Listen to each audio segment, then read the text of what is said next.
La maison que j'ai achetée a étonnamment été transférée à ma sœur par mes parents.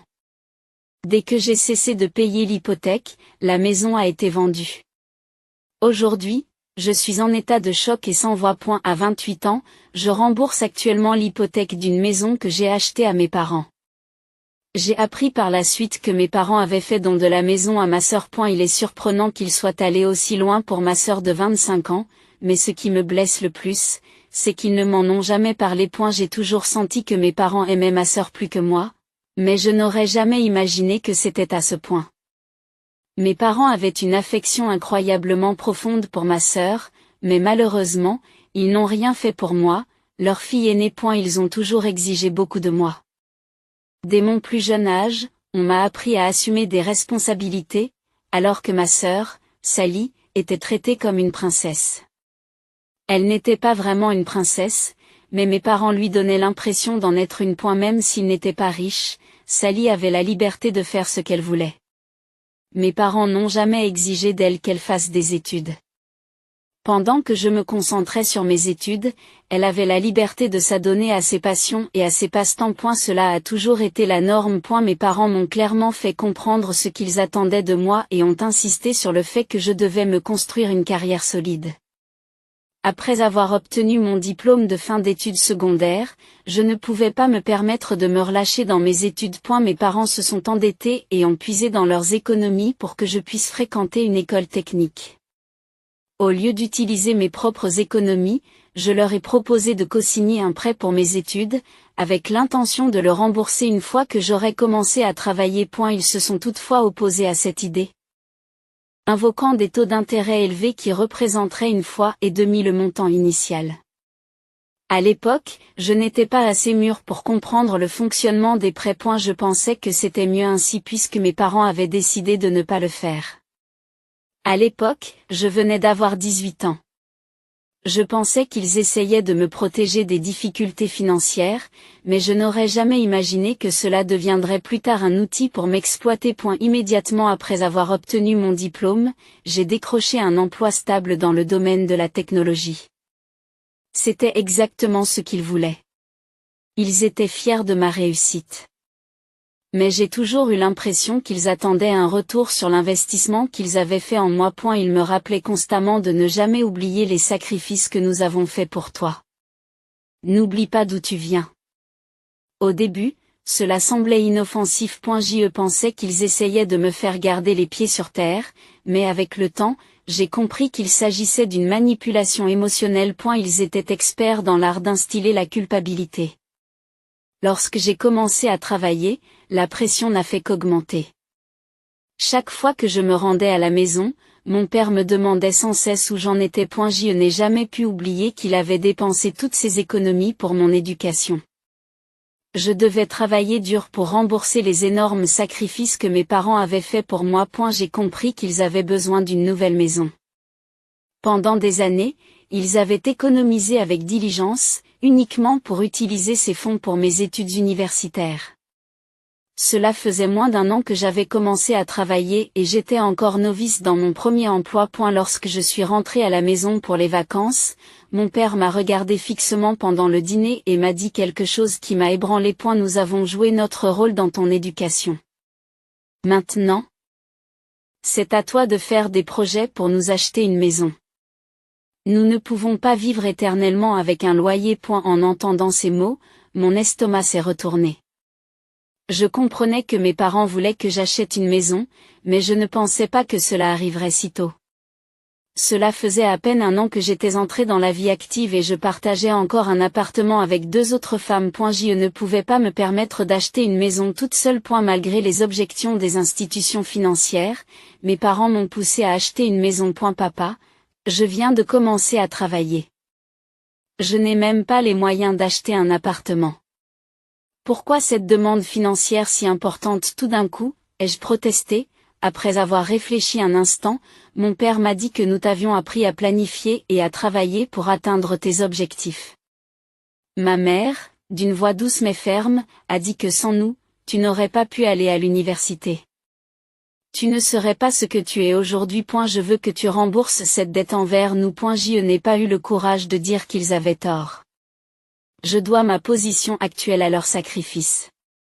Cependant, il y a eu des moments où j'ai trouvé leurs conférences insupportables et où j'ai eu envie de crier, quitte à demander de faire tout ça pour moi, mais je n'ai jamais eu le courage de les affronter. J'ai commencé à m'éloigner de mes parents, ne répondant qu'à leurs appels et aux urgences et évitant de leur rendre visite. Depuis ce jour, je me sers de mon travail très prenant comme excuse pour les éviter. Pourtant, l'obligation d'acheter une maison pour eux est toujours restée présente dans mon esprit. Après 5 ans d'économie et de travail acharné, j'ai fini par céder et j'ai acheté une maison pour eux. C'était une jolie maison modeste dans un quartier tranquille. Elle n'était pas luxueuse, mais elle était confortable. Tout semblait aller comme sur des roulettes. J'ai pensé que c'était le moins que je puisse faire pour les remercier. Mes parents avaient tant fait pour moi que j'ai continué à payer l'hypothèque pendant 3 ans. J'ai même effectué des paiements supplémentaires pour éviter la saisie. Mais j'avais d'autres projets à réaliser dans la vie.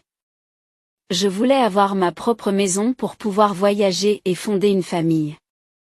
Je ne pouvais pas continuer à payer l'hypothèque indéfiniment. Après l'achat de la maison, les tracasseries incessantes de mes parents ont enfin cessé.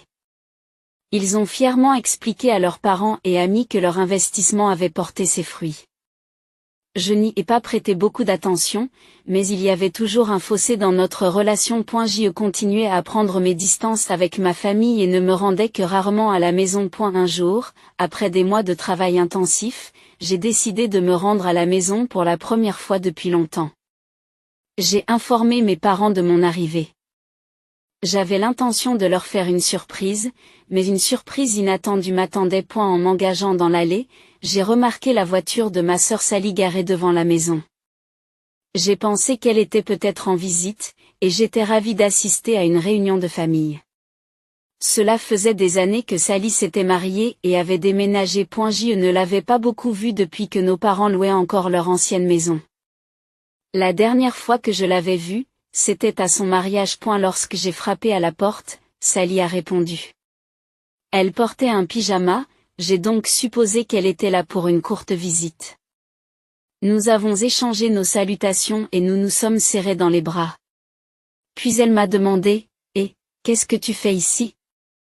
J'ai répondu en plaisantant. C'est ce que je voulais te demander. En entrant, je lui ai demandé, où sont papa et maman ? Sally a répondu avec désinvolture depuis le canapé. Oh, ils ont déménagé. Je suis restée bouche bée. Déménagé ? Qu'est-ce que tu veux dire par là ? C'est leur maison, j'ai insisté. Sally a haussé les épaules et a dit, oh, je suppose qu'ils ne vous l'ont pas dit. En fait, ils m'ont donné cette maison. Je vis ici maintenant. Avec ces mots, j'ai eu l'impression que le sol se dérobait sous moi. La maison que j'avais payée pendant tout ce temps. Elle l'a dit avec désinvolture, comme si cela n'avait pas de signification plus profonde. Maman et papa ont dit que j'avais plus besoin de la maison que toi. Je vais bientôt avoir un bébé, tu sais. Ils avaient décidé que Sally devait avoir la maison. Choquée, j'ai demandé où nos parents vivaient maintenant. Elle m'a répondu, comme si c'était la chose la plus normale, qu'ils louaient un appartement à l'autre bout de la ville. Je suis partie sans rien dire. Et la colère me faisait tourner la tête et j'ai conduit directement jusqu'à leur nouvel appartement. Lorsque ma mère a ouvert la porte, je me suis empressée de crier, « Qu'est-ce qui se passe ?» Sally m'a dit que tu lui avais donné la maison. La maison que j'ai payée. Explique-toi. Ma mère m'a souri, comme si ce n'était pas grave. Maintenant, calme-toi. Entre d'abord. Je ne pensais pas que tu t'en soucierais autant. Je suis entrée dans la maison, mais je ne me suis pas assis. J'étais là pour avoir des réponses. Pourquoi as-tu donné la maison que j'avais achetée pour toi sans me consulter ? Pourquoi as-tu pensé qu'il n'était pas important que je le sache ? Ma mère a soupiré, comme si je n'étais pas raisonnable. Franchement, cela fait longtemps que nous y pensons. Tu as réussi, tu n'as donc pas besoin de t'inquiéter pour toi.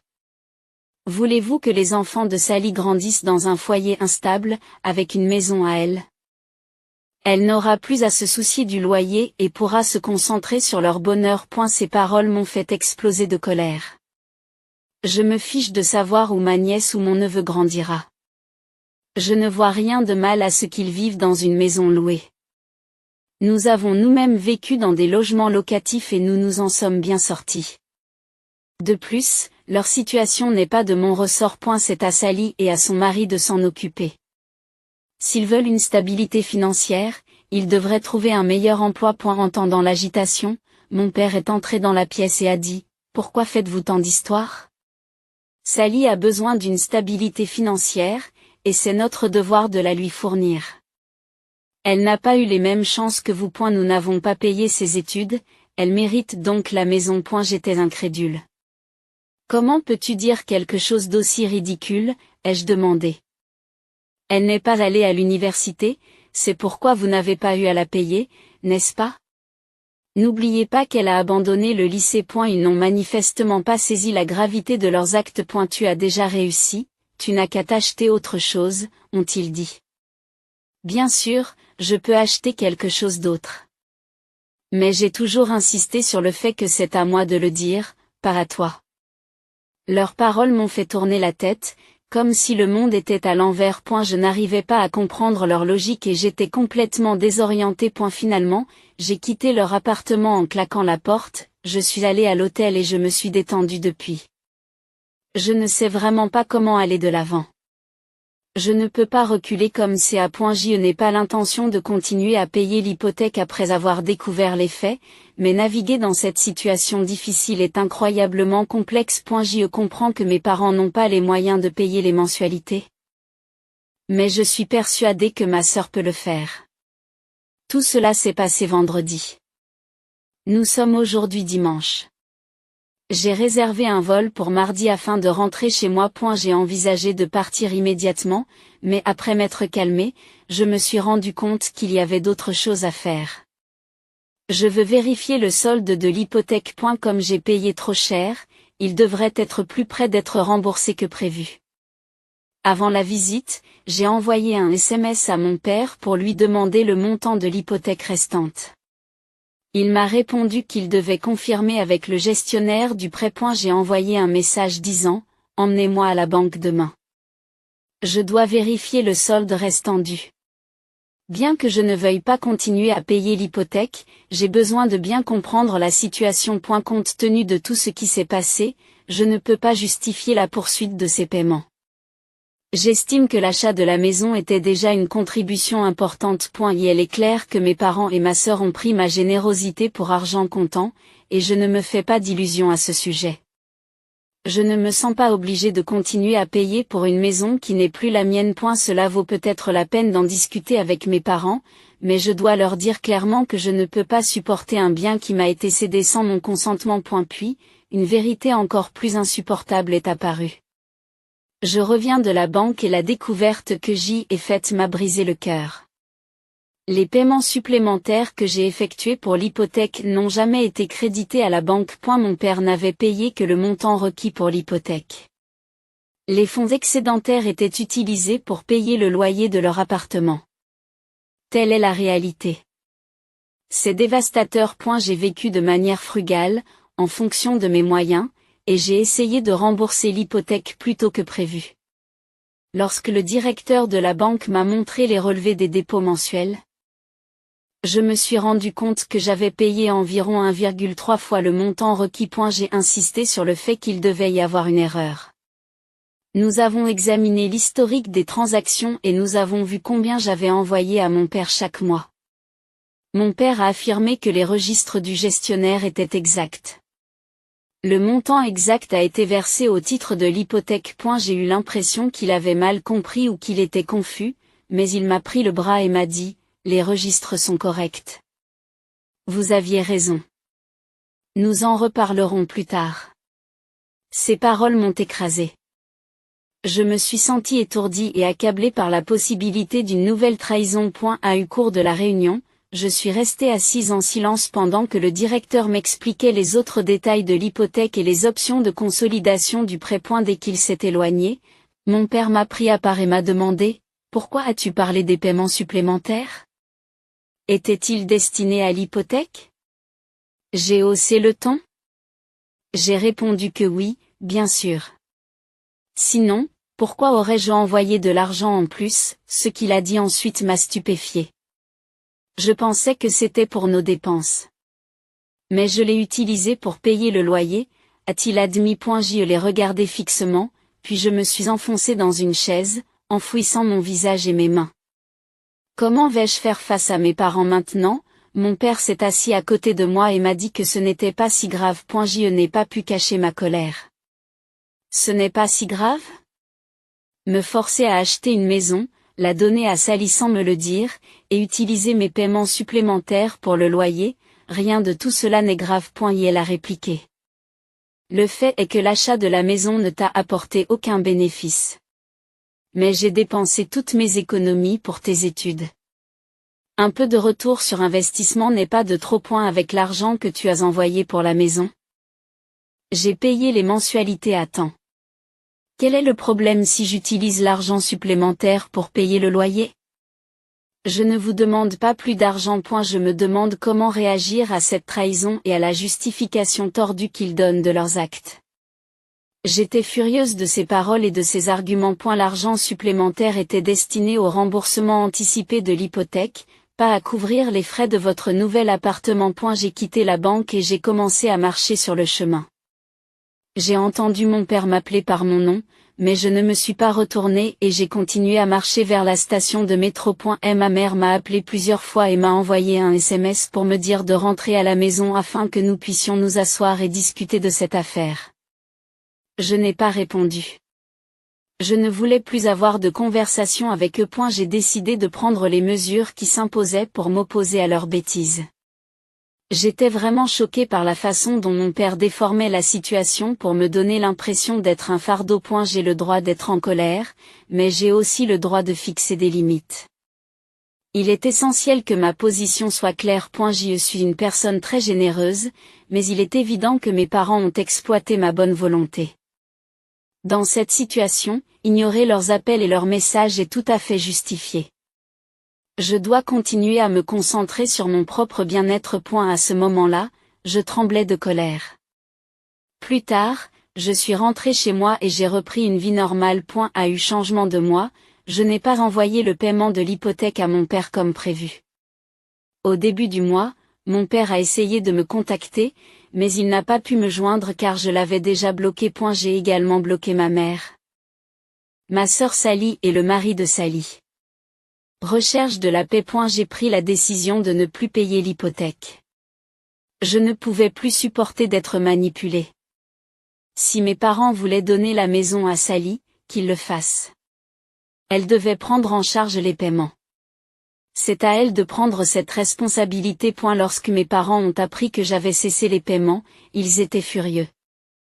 J'ai reçu de nombreux appels et messages vocaux de numéros inconnus. Peut-être utilisaient-ils les numéros de leurs amis, mais je n'en étais pas sûr. Ils ont crié, « Si tu arrêtes de payer, nous ne pourrons plus payer l'hypothèque. » En entendant cela, je n'ai pas pu m'empêcher de rire. Ce n'est plus mon problème.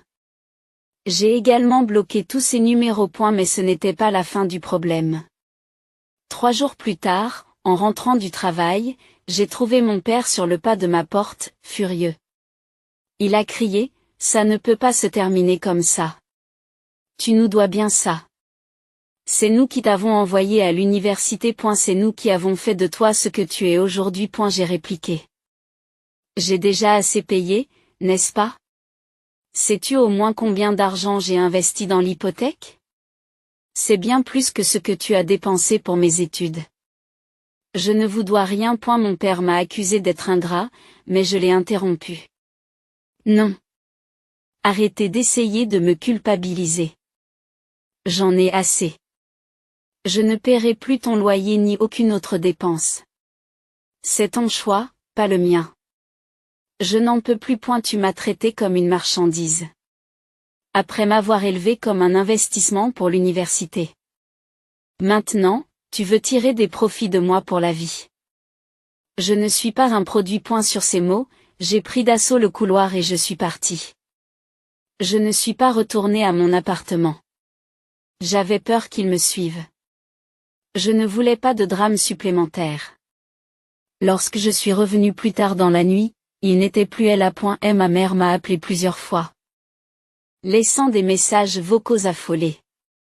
Sally a également laissé un long message, expliquant pourquoi la maison était essentielle pour sa famille et à quel point j'étais égoïste de ne pas les soutenir. Mais j'étais enfin libérée de leur manipulation. Ma relation avec eux est terminée. Je n'aurais jamais imaginé qu'après avoir investi tant d'argent durement gagné dans l'achat d'une maison, j'en arriverais là. La maison a fini par être saisie. Sally a eu du mal à faire face aux paiements hypothécaires, et mes parents avaient déjà du mal à payer le loyer de leur appartement. Gérer l'hypothèque, le loyer et les autres dépenses est devenu impossible. Lorsque j'ai cessé de payer, j'avais prévu cette issue. Ce n'était qu'une question de temps avant qu'ils ne s'en rendent compte eux aussi. Environ un an plus tard, j'ai appris que la maison avait été mise en vente. Mes parents ont essayé d'utiliser le peu d'économies et de fonds de retraite dont ils disposaient pour récupérer la maison, mais ils n'y sont pas parvenus. Des tensions sont apparues entre Sally et mes parents. Ayant du mal à faire face aux paiements hypothécaires, mes parents ont demandé à Sally et à son mari de contribuer à la moitié des coûts. Sally a fait valoir que la maison était un cadeau et a insisté pour qu'ils couvrent la totalité des frais. C'est alors que mes parents ont réalisé leur erreur. Mais il était trop tard. Ils ont décidé de se défaire de la maison et de la mettre aux enchères. Et la maison s'est vendue et mon père a récupéré une somme importante grâce à la vente. Je pense qu'ils ont fait le bon choix. Quant à l'acompte que j'ai versé au fil des ans, je ne m'attends pas à le récupérer. Ils n'ont pas l'intention de me le rendre, et je l'ai accepté. Au moins, maintenant, ils ne prétendent plus être de généreux bienfaiteurs. J'ai déjà remboursé tout ce qu'ils ont dépensé pour mon éducation, y compris les intérêts. C'est pourquoi je ne me sens pas coupable de couper les ponts avec eux. Selon des proches et mon oncle, mes parents ont déménagé dans un appartement plus petit pour réduire le loyer. Ils ont également commencé à économiser l'argent qu'ils ont reçu de la vente aux enchères de la maison et s'efforcent de subvenir à leurs besoins à la retraite sans dépendre de moi. Ils ont complètement cessé de soutenir financièrement Sally et ont exigé qu'elle prenne la responsabilité de sa famille. Bien que Sally ait essayé de les culpabiliser, mes parents sont restés fermes dans leur décision. C'était un bon choix pour eux. J'ai également loué mon propre appartement pour préserver ma vie privée.